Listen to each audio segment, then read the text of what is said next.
Hello বন্ধুরা, তোমরা কেমন আছো? আশা করি ভালো আছো। আজকে দেখো, আমি বাজার থেকে কিছুটা মাছ নিয়ে এসেছি। আজকে তোমাদেরকে আমি মটর আর মাছের রেসিপি করে দেখাবো। প্রথমে মাছগুলোকে হলুদ লবণ দিয়ে মেখে নিলাম। এদিকে কড়াইয়ে তেল দিয়ে আমি মাছগুলো সুন্দর করে একটা একটা করে কড়াইয়ে ছেড়ে দিলাম। মাছগুলো ভাজা হচ্ছে, এদিকে আমি পেঁয়াজ কুচি, রসুন কুচি, ধনেপাতা কুচি, কাঁচা লঙ্কা, টমেটোর কুচি এগুলো সব কেটে নিলাম। এদিকে মাছটা এক পাশটা ভাজা হয়েছিল, আবার ওই পাশটা উল্টিয়ে দিলাম।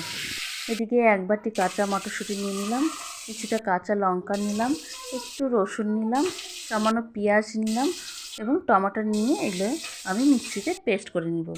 যাই হোক, মাছটা আমার ভাজা হয়ে গেল। মাছটা আমি সুন্দর করে উঠিয়ে নিলাম।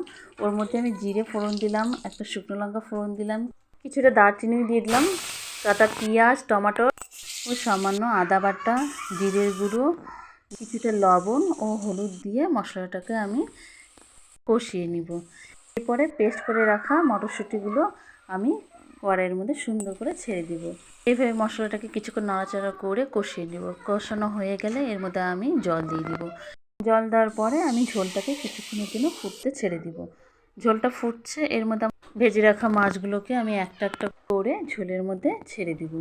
যাই হোক, ফাইনালি আমার মটরশুঁটি আর মাছের রেসিপিটা কমপ্লিট হয়ে গেল। এবার আমি ঝোলটাকে নামিয়ে উপর দিয়ে পাতা কুচি দিয়ে দিলাম।